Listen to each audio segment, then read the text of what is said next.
Students, heterocyclic compound में हम pyrrole, furan और थायोफीन इनके molecular orbital structure, resonating structures के बारे में पढ़ रहे थे और इसमें बेसिक हमने आपको हाइब्रिडाइजेशन बताया था और किस तरह से इनका मॉलिक्यूलर ऑर्बिटल पिक्चर होता है। अगर आपको बेसिक्स क्लियर होंगे तो पूरा चैप्टर पढ़ने में आसानी होगी। तो इनको आप ध्यान से देखिए और सारे कॉन्सेप्ट भी आपको बेसिक कॉन्सेप्ट से क्लियर होते चलेंगे। तो ये जो शुरू के 2-3 लेक्चर्स हैं, इनमें आपको कुछ भी प्रॉब्लम हो तो आप मुझे बताइए, आई विल सॉल्व। देखिए, इनमें अभी तक जो आपने पढ़ा है उससे आपके दिमाग में कुछ एक क्वेश्चंस राइज हो सकते हैं। लाइक अगर हम ये कहें कि बेंजीन, पिरोल, फ्यूरेन, थायोफीन, इनमें सब में sp2 हाइब्रिड स्टेट में एटम्स प्रेजेंट है, सब साइक्लिक एरोमेटिक सिस्टम है। तो इनमें आपस में अगर हम कंपेयर करें, लाइक रेजोनेंस एनर्जी अगर हम लें, तो benzene, pyrrole, furan and thiophene, इसमें बेंजीन की रेजोनेंस एनर्जी 36 किलो कैलोरी है, पिरोल 21, फ्यूरेन 16 और थायोफीन की 29 किलो कैलोरी एनर्जी है।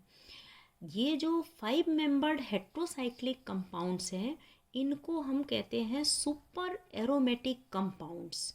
तो ये जो 5 मेंबर्ड हेट्रोसाइक्लिक कंपाउंड है, ये सुपर एरोमेटिक कंपाउंड्स क्यों कहलाते हैं? क्योंकि ये जो कंपाउंड्स है, इनकी रिएक्टिविटी बेंजीन से ज़्यादा है। ये बहुत ज़्यादा रिएक्टिव है। क्यों रिएक्टिव है? क्योंकि इनकी रेजोनेंस एनर्जी बेंजीन से कम है। बेंजीन की 36 किलो कैलोरी है, इनकी रेजोनेंस एनर्जी कम है।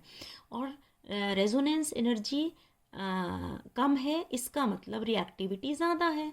जिसकी रेजोनेंस एनर्जी ज़्यादा होगी, मतलब resonance energy is inversely proportional to the, ये डायरेक्टली प्रोपोर्शनल है। Resonance energy is directly proportional to the stability. जो जितना ज़्यादा जिसकी एनर्जी होगी वो उतना ही ज़्यादा स्टेबल होगा।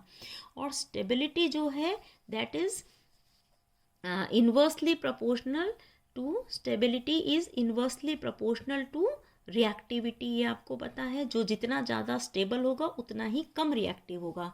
तो बेंजीन की स्टेबिलिटी यहाँ पर सबसे ज़्यादा है, इसका मतलब ये सबसे कम रिएक्टिव है। और ये जो कंपैरेटिवली ये जो 5 मेंबर्ड हेट्रोसाइक्लिक कंपाउंड्स हैं, इनकी रेजोनेंस एनर्जी बेंजीन से कम है, इसका मतलब इनकी रिएक्टिविटी ज़्यादा है। तो ये सारे के सारे बेंजीन से ज़्यादा रिएक्टिव होने के कारण इनको हम सुपर एरोमेटिक कंपाउंड कहते हैं। ये जो है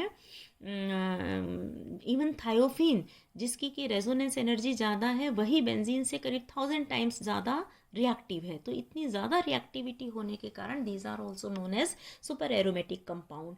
दूसरा कि हम ये कह सकते हैं, ये देखते हैं कि इन तीनों हेट्रोसाइक्लिक कंपाउंड्स में जो थायोफीन है उसकी रेजोनेंस एनर्जी बहुत ज़्यादा है। ऐसा क्यों है? As compared to pyrrole, furan, why thiophene is more stable और it have high resonance energy. What is the cause? ये आपने अभी देखा था कि जब इनके रेजोनेटिंग स्ट्रक्चर्स हम बना रहे थे, तो थायोफीन में सल्फर में एम्प्टी 3d ऑर्बिटल प्रेजेंट है और 3d ऑर्बिटल प्रेजेंट होने के कारण ये इलेक्ट्रॉन्स को अपने ऊपर एकोमोडेट कर सकता है। मतलब रेजोनेटिंग स्ट्रक्चर्स में 3d ऑर्बिटल में भी इलेक्ट्रॉन आ सकते हैं और इसके कारण थायोफीन के आपने देखा था रेजोनेटिंग स्ट्रक्चर ज़्यादा बनते हैं, जिसमें कि रिंग इलेक्ट्रॉन डेफिशिएंट हो जाती है और सल्फर पर नेगेटिव चार्ज आ जाता है।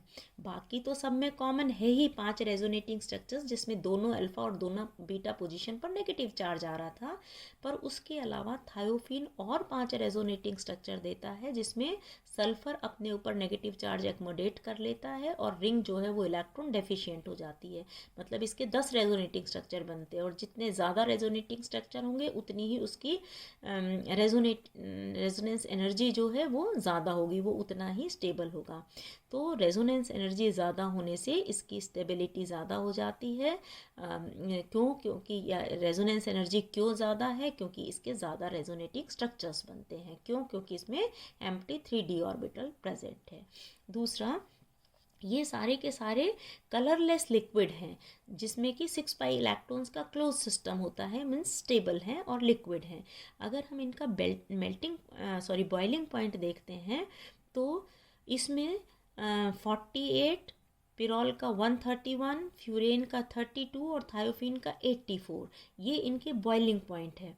तो हम ये देखते हैं पिरोल का एक्सेस में हाई बॉइलिंग पॉइंट है, 131 डिग्री सेंटीग्रेड है, इसके 32 से 100 डिग्री के करीब ज़्यादा है, मतलब 131 डिग्री सेंटीग्रेड इसका ज़्यादा है।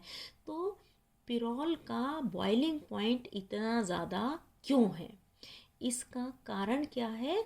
वो है पिरोल का स्ट्रक्चर। इसका देखिए मॉलिक्यूलर फार्मूला C4H5N है, C4H4O, C4H4S, C6H6। तो यहाँ पर जो स्ट्रक्चर होता है पिरोल का, उसमें इस तरह से नाइट्रोजन पर एक हाइड्रोजन एटम प्रेजेंट होता है, और जो दूसरा मॉलिक्यूल होगा उसमें भी इस तरह से हम करें तो ये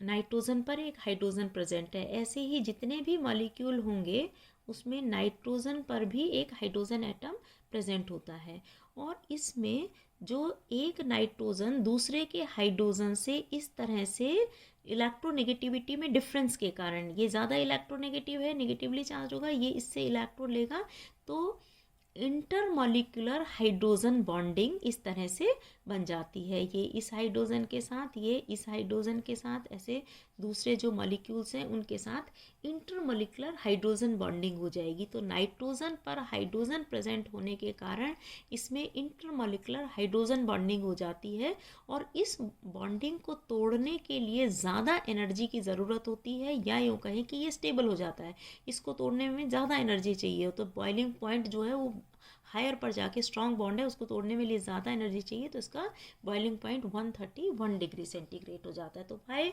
pyrrole has high boiling point, that is due to intermolecular hydrogen bonding, जो कि बाकी में तो ऑक्सीजन अगर फ्यूरेन है तो ये हाइड्रोजन नहीं होगा, या थायोफिन है तो भी सल्फर में नहीं होगा, तो वो इंटरमॉलिक्यूलर हाइड्रोजन बॉन्डिंग पॉसिबल नहीं है। तो पिरोल का हाई बॉइलिंग पॉइंट होता है, that is due to intermolecular hydrogen bonding.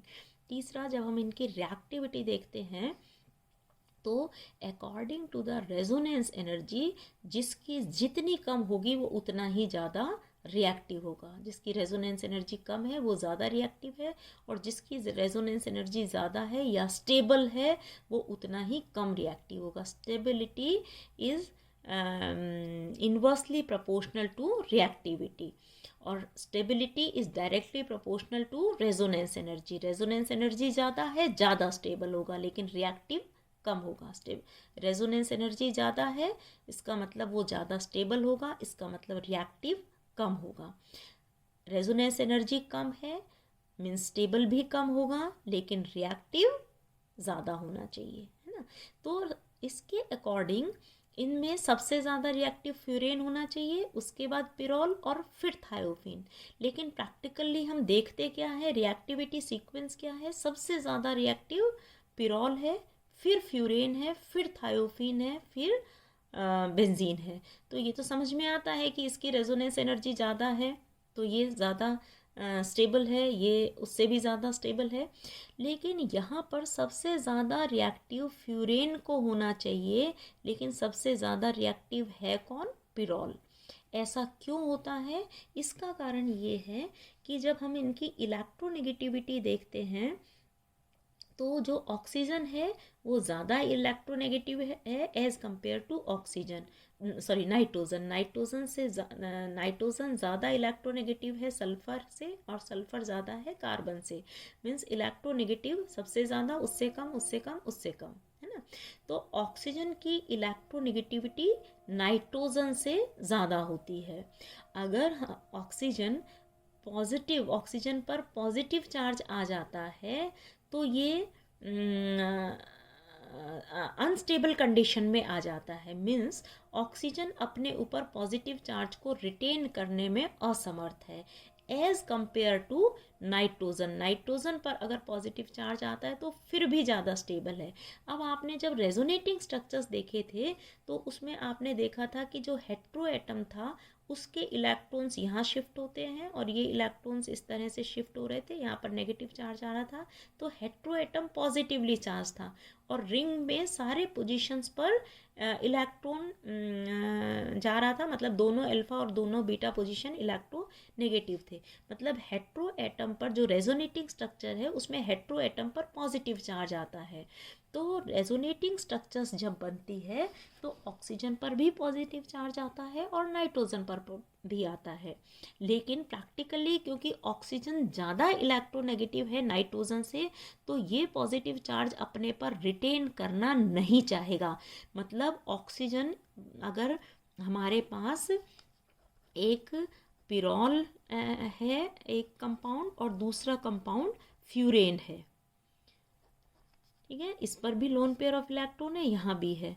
जब रेजोनेटिंग स्ट्रक्चर्स बनते हैं तो ये इलेक्ट्रॉन देता है और ये भी इलेक्ट्रॉन रिंग को देता है। यहाँ पर रिंग में नेगेटिव चार्ज आ जाता है और ये पॉजिटिवली चार्ज हो जाते हैं। रिंग में ये नेगेटिव चार्ज रोटेट करता है और तभी इसके रेजोनेटिंग स्ट्रक्चर्स होते हैं।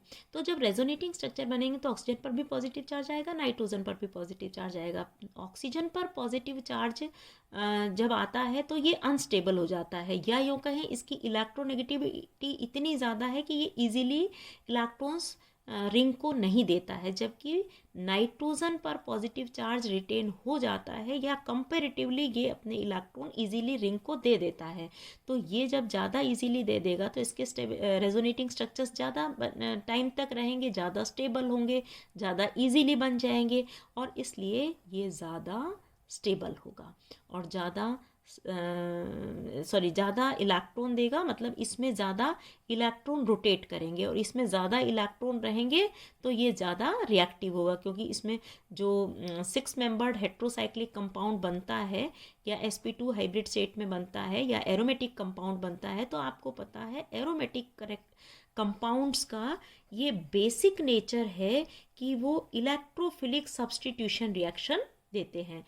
जितने भी एरोमेटिक कंपाउंड हैं, एरोमेटिक कंपाउंड का ये बेसिक नेचर है कि वो इलेक्ट्रोफिलिक इलेक्ट्रॉन स्नेही प्रतिस्थापन अभिक्रियाएं, इलेक्ट्रोफिलिक सब्स्टिट्यूशन रिएक्शन देता है। जितने भी एरोमेटिक कंपाउंड होंगे उनमें इलेक्ट्रोफिलिक सब्स्टिट्यूशन रिएक्शन मिलता है, क्योंकि रिंग में खूब सारे इलेक्ट्रॉन्स प्रेजेंट होते हैं।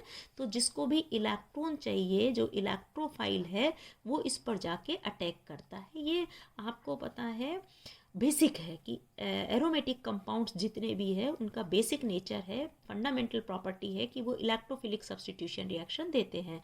और इलेक्ट्रोफिलिक सब्स्टिट्यूशन रिएक्शन क्यों देते हैं? क्योंकि उसमें इलेक्ट्रॉन रिच होती है, जो रिंग है वो इलेक्ट्रॉन रिच होती है। तो यहाँ पर आप देखिए कौन सा ज़्यादा इलेक्ट्रॉन किस में होंगे, ना इस रिंग में या इस रिंग में, क्योंकि ऑक्सीजन तो बहुत जल्दी से इलेक्ट्रॉन देगा नहीं, ओ पॉजिटिव फॉर्म में स्टेबल रहता नहीं है, और नाइट्रोजन कंपेरेटिवली ज़्यादा इलेक्ट्रॉन दे देता है, तो ये ज़्यादा स्टेबल फॉर्म में कंपेरेटिवली रह सकता है N positive as compared to O positive. Ring में इलेक्ट्रॉन यहाँ ज़्यादा होंगे तो ये ज़्यादा इलेक्ट्रोफिलिक सब्स्टिट्यूशन रिएक्शन देगा, ठीक है। और ज़्यादा देगा इसका मतलब कि इसकी रिएक्टिविटी ज़्यादा होगी। तो पिरोल जो है वो ज़्यादा रिएक्टिव है एज़ कंपेयर टू फ्यूरेन, जबकि इसकी रेजोनेंस एनर्जी कम है। उसका कारण ये है कि ऑक्सीजन की इलेक्ट्रोनेगेटिविटी ज़्यादा होने के कारण वो रिंग को इलेक्ट्रॉन ज़्यादा इजीली नहीं दे पाता है, या उसके रेजोनेटिंग स्ट्रक्चर ज़्यादा स्टेबल ज़्यादा इजीली नहीं बन पाते। जाते एज़ कम्पेयर टू पिरोल, वो ज़्यादा इजीली इसके कंपैरिजन में बन जाते हैं। तो इलेक्ट्रोफिलिक सब्स्टिट्यूशन रिएक्शन ये ज़्यादा देगा, ज़्यादा रिएक्टिव होगा। Pyrrole is more reactive than furan. ठीक है। अब अगर इसमें इलेक्ट्रोफिलिक सब्स्टिट्यूशन रिएक्शन होता है किसी भी 5 मेंबर्ड हेट्रोसाइक्लिक कंपाउंड में, इलेक्ट्रोफिलिक सब्स्टिट्यूशन रिएक्शन जब होता है तो आपने देखा था कि इनकी सब पोजीशन पर, दोनों अल्फा और दोनों बीटा पोजीशन पर नेगेटिव चार्ज रोटेट कर रहा था। आपने जो रेजोनेटिंग स्ट्रक्चर्स देखे थे उसमें देखा था कि ये जो नेगेटिव चार्ज है ये सारी पोजीशंस पर आता है इस तरह से। तो मतलब कि ये अल्फ़ा पोजीशन, बीटा पोजीशन और अल्फ़ा पोजीशन सब में इलेक्ट्रोफिलिक सब्स्टिट्यूशन हो सकता है। दोनों तो ये बीटा पोजीशन पर और इन दोनों अल्फ़ा पोजीशन पर, सब पर नेगेटिव चार्ज है। मतलब अगर इलेक्ट्रोफिलिक सब्स्टिट्यूशन हो रहा है, इलेक्ट्रोफाइल आके जुड़ता है तो वो इन चारों पोजीशन पर आ सकता है। तो सब्स्टिट्यूशन चारों पोजीशन पर पॉसिबल है। अब क्वेश्चन ये होता है कि ये बताइए कि अगर 5 membered heterocyclic compound electrophilic substitution reaction देते हैं तो क्या चारों पोजीशन पर इक्वल प्रोबेबिलिटी है, या अल्फा पर ज़्यादा होंगे या बीटा पर ज़्यादा होंगे। मतलब 5 मेंबर्ड हेट्रोसाइक्लिक कंपाउंड में इलेक्ट्रोफिलिक सब्स्टिट्यूशन रिएक्शन अल्फा पे ज़्यादा होगा, बीटा पोजीशन पर ज़्यादा होगा, या चारों पोजीशन पर बराबर होगा। मतलब दोनों अल्फा और दोनों बीटा पोजीशन पर, राइट। इसको हम प्रूव करके बता सकते हैं कि किस पर ज़्यादा इलेक्ट्रोफिलिक सब्स्टिट्यूशन रिएक्शन होगा। इसके लिए देखिए हम करके देख लेते हैं कि अगर हमारे पास 5 मेंबर्ड हेट्रोसाइक्लिक कंपाउंड प्रेजेंट है और इसमें जो इलेक्ट्रोफिलिक सब्स्टिट्यूशन रिएक्शन है वो सपोज अल्फा पोजीशन, इस पोजीशन पर होता है ना। इलेक्ट्रोफाइल जो है वो इस पोजीशन पर आकर जुड़ता है। तो इसका मतलब कि जो रेजोनेटिंग स्ट्रक्चर है वो अल्फा पोजीशन पर जब इलेक्ट्रॉन होंगे, मतलब ये इलेक्ट्रॉन मूव करेंगे, या इसको इधर ले आओ, ये इलेक्ट्रॉन यहाँ आ गए, यहाँ पॉजिटिव चार्ज है ना। अगर इस फॉर्म में हम इसको लिख लें, क्योंकि हमने इलेक्ट्रोफिलिक सब्स्टिट्यूशन, ये पॉजिटिवली चार्ज है और यहाँ पर इलेक्ट्रॉन्स है। ये आपका हेट्रोएटम, कोई भी ऑक्सीजन, NH या सल्फर, कुछ भी हेट्रोएटम प्रेजेंट है, मतलब प्यूरिल, फिनोल, थायोफिन में से कुछ भी है, इस पर इलेक्ट्रोफिलिक सब्स्टिट्यूशन रिएक्शन होगा। तो ये इलेक्ट्रोफाइल यहाँ पर अटैक करेगा, ठीक है। इलेक्ट्रोफाइल यहाँ पर जुड़ गया, ठीक है। इस पोजीशन पर यहाँ पर पॉजिटिव चार्ज है। अब रेजोनेटिंग स्ट्रक्चर आप देखिए क्या बनता है। यहाँ पर पॉजिटिव चार्ज है तो ये इलेक्ट्रॉन यहाँ शिफ्ट करेंगे। इसका मतलब रेजोनेटिंग स्ट्रक्चर में क्या बन गया, यहाँ डबल बॉन्ड, यहाँ पर इलेक्ट्रोफाइल जुड़ ही गया, ये X है, और यहाँ पर पॉजिटिव चार्ज आ गया। ये लोन पेयर ऑफ इलेक्ट्रॉन है। अगर ये इलेक्ट्रॉन यहाँ शिफ्ट हो गए तो नेक्स्ट रेजोनेटिंग स्ट्रक्चर क्या बन जाएगा, यहाँ पर डबल बॉन्ड, ठीक है, X है ना, और यहाँ पर इलेक्ट्रॉन, इलेक्ट्रोफाइल, हाइड्रोजन, ये डबल बॉन्ड है ही, ठीक है, और इस पर पॉजिटिव चार्ज है। और नेक्स्ट रेजोनेटिंग स्ट्रक्चर में ये इलेक्ट्रॉन यहाँ दे के इसको यहाँ इलेक्ट्रॉन दे देता है ना, और H पॉजिटिव निकल गया। तो जो कंपाउंड बचा उसमें यहाँ पर ये इलेक्ट्रोफाइल जुड़ गया, ये X है ना। ये इसको आप यूँ कर लीजिए, जो 5 पोजीशंस थी ना उसमें से एक अल्फ़ा पोजीशन ले लीजिए, उससे आपको ज़्यादा इजी हो जाएगा सही तरीके से। ये जो है इसमें जो अल्फ़ा पोजीशन पर नेगेटिव चार्ज था, जो 4 रेजोनेटिंग स्ट्रक्चर्स हमने बनाई थी उसमें अल्फ़ा पोजीशन पर नेगेटिव चार्ज जो था वो पोजीशन अगर हम ले लें जिसमें कि यहाँ नेगेटिव चार्ज है, यहाँ डबल बॉन्ड है, यहाँ डबल बॉन्ड है और ये X जो है पॉजिटिवली चार्ज है। अब इस पर इलेक्ट्रोफिलिक सब्स्टिट्यूशन हम करें तो ये इलेक्ट्रॉन इसको दे देगा, है ना, ये इलेक्ट्रोफाइल है या ये इलेक्ट्रोफाइल इससे इलेक्ट्रॉन ले लेगा, तो रेजोनेटिंग स्ट्रक्चर क्या बनेगी, देखिए यहाँ पर पॉजिटिव चार्ज है, ये डबल बॉन्ड है, ये डबल बॉन्ड है और ये इसने इलेक्ट्रॉन, यहाँ पर एक हाइड्रोजन तो सब पर एक एक में प्रेजेंट है, ये ले लिया, ठीक है। अगर ये लेता है तो ये इलेक्ट्रॉन चाहेंगे कि इधर आ जाएंगे, रेजोनेटिंग स्ट्रक्चर पॉसिबल है इसकी कि ये हेट्रो एटम पर नेगेटिव चार्ज आ गया, ये पॉजिटिवली चार्ज हो गया, ये इधर आ गया, ये हाइड्रोजन है और ये इलेक्ट्रोफाइल है। नेक्स्ट रेजोनेटिंग स्ट्रक्चर क्या बन जाएगी इसकी कि ये इलेक्ट्रॉन्स यहाँ शिफ्ट हो जाए, इसका मतलब यहाँ डबल बॉन्ड आ गया, ये लोन पेयर ऑफ इलेक्ट्रॉन है, ये हाइड्रोजन है, ये इलेक्ट्रोफाइल है और यहाँ पॉजिटिव चार्ज आ गया। नेक्स्ट रेजोनेटिंग स्ट्रक्चर कि ये इलेक्ट्रॉन यहाँ शिफ्ट हो जाए, है ना, तो ये H पॉजिटिव निकल गया, अपने इलेक्ट्रॉन दे के H पॉजिटिव फॉर्म में निकल गया, है ना, और यहाँ पर ये डबल बॉन्ड आ गया, यहाँ पर ये डबल बॉन्ड आ गया, X पर नेगेटिव चार्ज है, ठीक है। तो अगर इलेक्ट्रोफाइल अल्फा पोजीशन पर अटैक करता है तो ये इसके रेजोनेटिंग स्ट्रक्चर्स बनते हैं, और अगर ये इस तरह से बीटा पोजीशन पर अटैक करता है, कोई भी एक बीटा पोजीशन ले लीजिए जिसमें नेगेटिव चार्ज था, यहाँ पर जैसे ये नेगेटिव चार्ज था, यहाँ डबल बॉन्ड था, यहाँ डबल बॉन्ड था और ये है ना, एक ये अल्फा पोजीशन हमने ले ली थी और ये एक बीटा पोजीशन जिसमें नेगेटिव रेजोनेटिंग स्ट्रक्चर्स बनाए थे ना, उसमें से ये दो स्ट्रक्चर ले लीजिए, एक में अल्फा पोजीशन पर नेगेटिव चार्ज है, एक में बीटा पोजीशन पर नेगेटिव चार्ज है। इसमें अगर इलेक्ट्रोफाइल अटैक करता है, मतलब इलेक्ट्रॉन ले लेता है, तो क्या रेजोनेटिंग स्ट्रक्चर बनेगा कि यहाँ पर इलेक्ट्रोफाइल जुड़ गया, ये डबल बॉन्ड, ये डबल बॉन्ड, यहाँ पर X जो हेट्रो एटम है उस पर पॉजिटिव चार्ज।